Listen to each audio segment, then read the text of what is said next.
My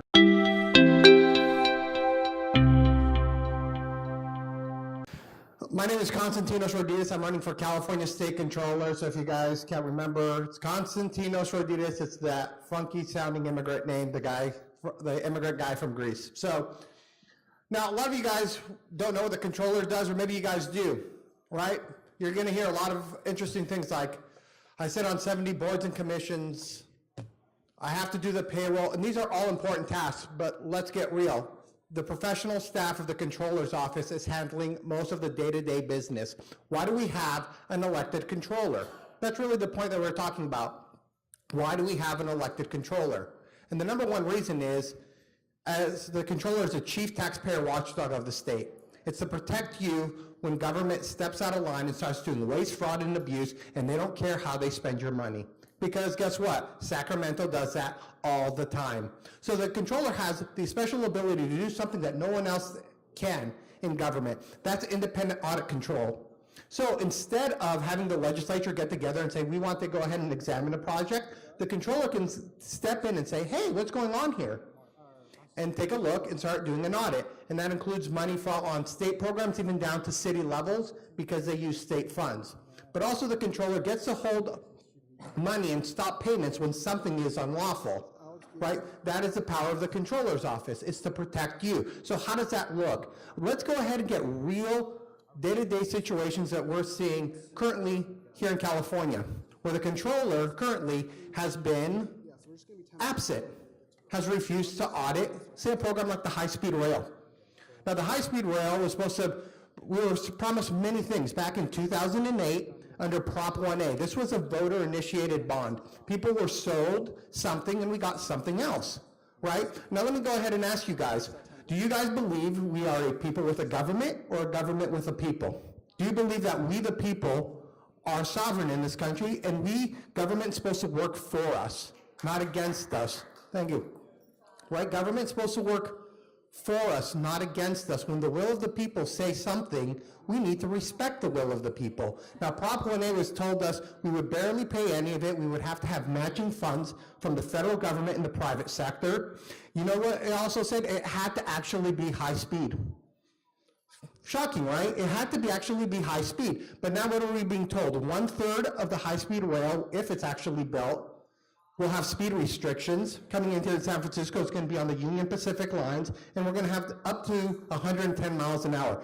Folks, that's not high speed. That goes in complete violation of the parameters of Prop 1A.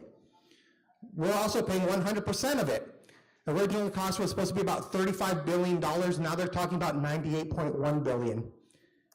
And their solution is, well, we need to spend more money. Instead of $3.1 million a day, they're saying now we have to spend up to $27 million a day, maybe to complete it by 2033 when it's supposed to be done by 2020. We're building bridges and we're tearing them down. There is no oversight. And then also we were promised one amazing thing. When this project is done, there will be no taxpayer subsidy. That was put into the requirement.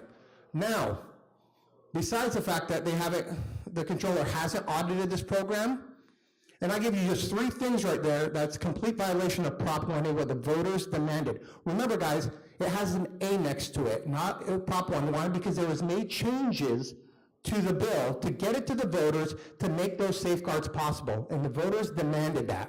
So, what did we get in return? Nothing. The state's paying 100% of it instead of matching from federal and private sector. We're building, the former chair of the High-Speed Rail Authority says, we're building the fastest, the slowest, most expensive train ever. It's a boondoggle. But yeah, we'll keep doing it. This is what's going on in California. Disregard for what the taxpayers wanted, and guess what we're getting all day long, right? We'll keep funding this thing, keep funding this thing. So that's why on day one as controller, what I'm gonna do is I'm actually going to stop payment on the high-speed rail.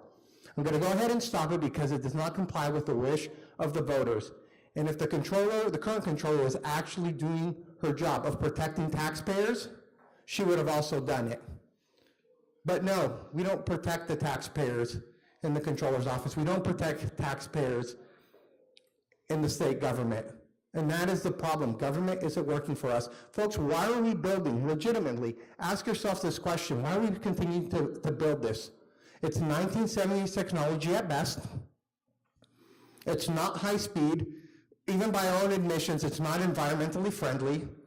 It would be legitimately faster and cheaper to get on a plane from LA to San Francisco. But yet we're continuing to build this, and we're using regular train tracks for a lot of the sections of this. Why are we not looking at investing where private sector actually wants, where new technology is going? Virgin One and SpaceX are both working on a Hyperloop system. Why are we not looking into these things? Future technologies. In LA County, right by the NASA facilities over there, there's a company called Skytran. That's SKYTRAN. Revolutionary system that would actually require little to no taxpayer subsidies, would be able to build within the cities. It would be personalized like a vehicle. It'd be about 1/10 the cost of light rail. So I know everybody wants to get bar and get it stretched out. It'd be much cheaper, better. It can take you near to your actual home. It'd be 1/100 the cost of subway system. These are new technologies that are being built. They're talking about building the first test track in Israel. Why are we not looking at these new technologies and creating an economic boom in this state where actually, when we're using taxpayer dollars, it's going to something that we want? It's time for new ideas. It's time to go over there and protect the taxpayers. And that's why you have an elected controller, right? It is to protect you, the taxpayer, when government steps out of bounds and protect you from waste, fraud, and abuse. And so, again, my name is Konstantinos Roditis. I'm running for California State Controller. I thank you for your guys' time, and I would appreciate your guys' vote on November 6th. Thank you.